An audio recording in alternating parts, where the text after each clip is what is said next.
తెలుగులో డైరెక్ట్ గా ఒక్క స్ట్రైట్ ఫిల్మ్ తీయనప్పటికీ తెలుగు దర్శకుల్లో చాలా మందికి టార్చ్ బ్యారర్ అయ్యారు దర్శకుడు శంకర్. జెంటిల్ మ్యాన్, ఒకే ఒక్కడు, ప్రేమికుడు, భారతీయుడు, అపరిచితుడు ఇలా ఒక్కో చిత్రం ఒక్కో వజ్రమే. తీస్తే శంకర్లా సినిమా తీయాలి. భారీ సినిమా, భారీ బడ్జెట్ అనే భారీ హంగులకు అంకురార్పణ చేసింది ఈ శంకరుడే. సౌత్ ఇండియాలోని స్టార్ హీరోలంతా శంకర్ తో ఒక్క సినిమా అయినా తీయాలని క్యూలు కట్టిన సందర్భాలున్నాయి. ప్రతి నటుడికి శంకర్ దర్శకత్వంలో పనిచేయాలనేది కళ. అలాంటి మేటి దర్శకుడు దర్శకత్వంలో సినిమా వస్తుందంటే అది ట్రోలింగ్ కంటెంట్ అన్న పరిస్థితికి వచ్చేశారు శంకర్. హిట్ చిత్రాల దర్శకుడిగా ఓ వెలుగు వెలిగిన శంకర్ కి ఈ మధ్య కాలంలో హిట్టే లేదు. ఇలాంటి తరుణంలో దిల్ రాజు నిర్మాణంలో 500 కోట్ల బడ్జెట్ తో రామ్ చరణ్ హీరోగా సినిమా అంటే చాలా మందికి డౌట్, అనుమానాలు వచ్చాయి. పోయి శంకర్ తో సినిమా ఏంటి, అవుట్ డేటెడ్ డైరెక్టర్ అనే విమర్శలకు గేమ్ చేంజర్ తో సరైన సమాధానం ఇచ్చాడో లేదో తెలుసుకుందాం. ఒక నిజాయితీ గల ఐఏఎస్ ఆఫీసర్ కి అవినీతి పరుడైన మంత్రికి మధ్య జరిగే పోరే గేమ్ చేంజర్. ఒక ఐఏఎస్ అధికారి తన అధికారాన్ని ఉపయోగించి రాజకీయ వ్యవస్థను ఏ విధంగా ప్రభావితం చేయొచ్చు, సొసైటీలో ఎలాంటి మార్పులు తీసుకొని వచ్చాడనేదే గేమ్ చేంజర్ అసలు కథ. ఆంధ్రప్రదేశ్ ముఖ్యమంత్రి బొబ్బిలి సత్యమూర్తితో గేమ్ చేంజర్ కథ మొదలవుతుంది. అడ్డదారిలో సీఎం అయ్యి అవినీతికి అడ్రస్ గా మారిన సత్యమూర్తిలో పశ్చాత్తాపం కలుగుతుంది. తన పదవీ కాలం చివరి ఏడాదిలో రాష్ట్రంలో ఎలాంటి అవినీతి ఉండకూడదని నిశ్చయించుకుంటాడు. అయితే అతని మంత్రివర్గంలో ఉన్న కొడుకులు మోపిదేవి, రామచంద్రారెడ్డిలు విభేదిస్తారు. చివరికి తండ్రినే చంపేసి సీఎం కావాలని అనుకుంటాడు మోపిదేవి. ఆ తరుణంలో సొంత ఊరు వైజాగ్ కి కలెక్టర్ గా అడుగు పెడతాడు రామ్ నందన్. వచ్చి రావడంతోనే అవినీతి ప్రభుత్వంపై ఉక్కుబాదం మోపి మోపిదేవి ఆట కట్టిస్తాడు. అనూహ్య పరిస్థితుల్లో సత్యమూర్తి రామ్ నందన్ ని రాష్ట్ర సీఎం గా ప్రకటిస్తాడు. అసలు రామ్ నందన్ ఎవరు, అతని గతం ఏంటి, అభ్యుదయం పార్టీకి సత్యమూర్తికి ఉన్న సంబంధం ఏంటి, రామ్ నందన్ ని ఎందుకు సీఎం గా ప్రకటించాడు, అప్పన్నకి రామ్ నందన్ కి ఉన్న రిలేషన్ ఏంటి అన్నదే అసలు కథ. లంచగొండుల ఆట కట్టిస్తూ శంకర్ తీసిన జెంటిల్ మ్యాన్, ఒకే ఒక్కడు, భారతీయుడు, అపరిచితుడు చిత్రాల్లో కథానాయకుడు అతి సామాన్యుడే. ఆ సామాన్యుడి తిరుగుబాటే శంకర్ చిత్రాలకు మూలం. కానీ గేమ్ చేంజర్ శంకర్ కథలకు భిన్నంగా సాగిన కథ. ఈ కథలో కథానాయకుడు powerful IAS officer, bureaucracy versus political bossism నేపథ్యంలో సాగిన emotional drama Game Changer. Shankar social message ఇస్తున్నారంటే ఆ కథలో బలమైన ఫ్లాష్ బ్యాక్ ఉంటుంది. అదే సినిమాకి కొండంత బలం. గేమ్ చేంజర్ కి ఫ్లాష్ బ్యాక్ కథే కీలకం. అప్పన్నగా రామ్ చరణ్ పంచకట్టు క్యారెక్టర్ గేమ్ చేంజర్ కి సోల్ ఆఫ్ ది మూవీ. ఓ గొప్ప సందేశాన్ని ఇస్తూ అంతకంటే గొప్పగా ఎమోషనల్ కనెక్టివిటీతో అద్భుతంగా సినిమా తీయడంలో శంకర్ నేర్పరి. గత కొన్నేళ్లుగా ఆ మార్కుని మిస్ అవుతున్న Shankar game changer bounce back అయ్యే ప్రయత్నంలో సగం మాత్రమే సక్సెస్ అయ్యారు. ప్రతి ఒక్కరి జీవితంలో విమర్శల్ని ఎదుర్కోవాల్సిందే. వాటి నుంచి తప్పించుకోలేము. ఎవరు ఎవరినైనా ఎందుకోసమైనా విమర్శించొచ్చు. కానీ వాటి నుంచి ఏం నేర్చుకున్నారన్నదే ముఖ్యం. విమర్శల్ని సవాలుగా తీసుకొని మెరుగుపరుచుకున్న వాడే గేమ్ చేంజర్ అవుతాడు.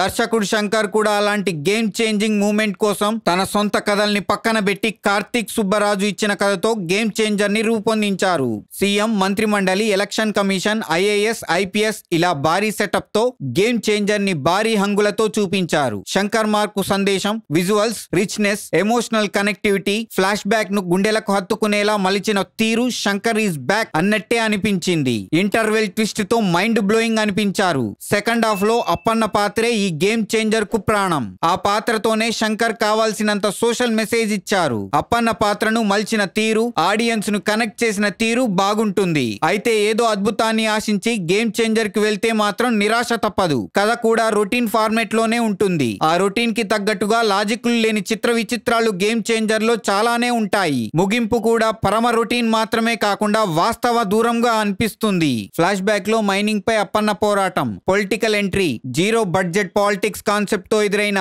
సవాళ్లు, ప్రతి సవాళ్ల డ్రామా తెరపై పండింది. ఎప్పుడైతే అప్పన్న ఎపిసోడ్ ముగిసిందో అప్పటి నుంచి కథనం గాడి తప్పింది. శాసనసభ వ్యవస్థ, ముఖ్యమంత్రుల ఎంపిక నాటకీయంగా అనిపిస్తుంది. ప్రతిపక్ష నాయకుడు వెళ్లి ఈవీఎంలను పగలగొట్టేస్తుంటే చీఫ్ ఎలక్షన్ కమిషనర్ గా ఉన్న ఐఏఎస్ ఆఫీసర్ డిషుమ్ అని ఫైట్లు చేయడం, ఆ ప్రతిపక్ష నాయకుడిని అడ్డుకోవడం లాంటివి వాస్తవ దూరంగా అనిపిస్తాయి. శంకర్ లాజిక్లతో సంబంధం లేకుండా మాస్ ఎలిమెంట్స్ కూడా నేల విడిచి సాము చేసినట్లుగానే అనిపిస్తాయి కొన్ని సీన్లు. హెలికాప్టర్ పై వచ్చి రైల్వే ట్రాక్ పై కట్టిపడేసిన వాళ్ల కట్లు కత్తితో తెంచే సీన్ అయితే బోయపాటిని గుర్తు చేశారు శంకర్. ఆ ఎంట్రీ సీన్ కూడా హీరో ఎలివేషన్స్ కోసమే తప్ప కథతో సంబంధం లేదు. పాటల్లో కనిపించినంత దర్శకత్వ ప్రతిభ కథనాల్లో లోపించింది. గేమ్ చేంజర్ కు రామ్ చరణ్ నటన, అందులోనూ అప్పన్న పాత్రగా పండించిన ఎమోషన్స్ కీలకం. స్టైలిష్ స్టైలిష్ గా డిఫరెంట్ లుక్స్ లో రామ్ చరణ్ ఆకట్టుకుంటాడు. మళ్ళీ తన కెరీర్ బెస్ట్ పర్ఫార్మెన్స్ తో రామ్ చరణ్ అందరినీ మెప్పించాడు. ఇక అంజలి పాత్ర సెకండ్ హాఫ్ కు హైలైట్ అయ్యింది. అప్పన్న భార్య పార్వతిగా కథని మలుపు తిప్పే పాత్రలో మెప్పించింది అంజలి. అంజలి కెరియర్ కి మరో game changing movie game changer. Kiara dope అంటూ హీరో కోపాన్ని కంట్రోల్ చేసే గ్లామర్ డాల్ పాత్రకి సాంగ్స్ కి పరిమితం అయ్యింది.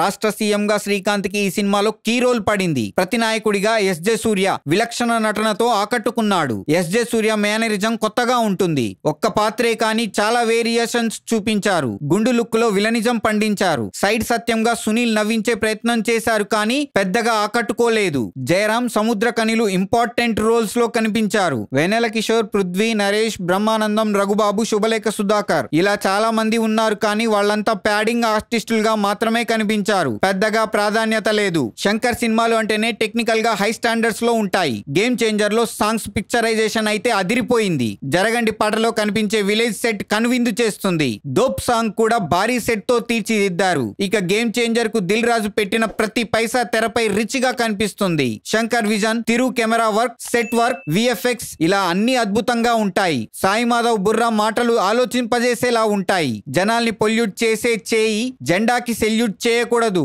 లాంటి పొలిటికల్ డైలాగులు పేలాయి. తమన్ బ్యాక్గ్రౌండ్ స్కోర్ అదిరింది. రామ్ చరణ్ ఎలివేషన్ షాట్స్ కి అయితే బాధిపడేశాడు. అయితే సాంగ్స్ మాత్రం విన్నప్పటికంటే చూడ్డానికి చాలా బాగున్నాయి. విజువల్ ట్రీట్ గా అనిపిస్తాయి. ఓవరాల్ గా గేమ్ చేంజర్ రికార్డ్స్ చేంజర్ అని అనలేం. అలాగని గేమ్ ఓవర్ అని కూడా తీసి పారేయలేం. నటుడిగా రామ్ చరణ్ కి 100కి 100 మార్కులు పడతాయి. శంకర్ కి మాత్రం జస్ట్ పాస్ మార్కులు మాత్రమే. Appanna unpredictable, Shankar predictable. పండక్కి పడింది కాబట్టి నిర్మాత దిల్ రాజుకి కాసులకి లోటు ఉండకపోవచ్చు. మరి గేమ్ చేంజర్ మూవీ గురించి మీరేమనుకుంటున్నారో కింద కమెంట్ లో చెప్పండి.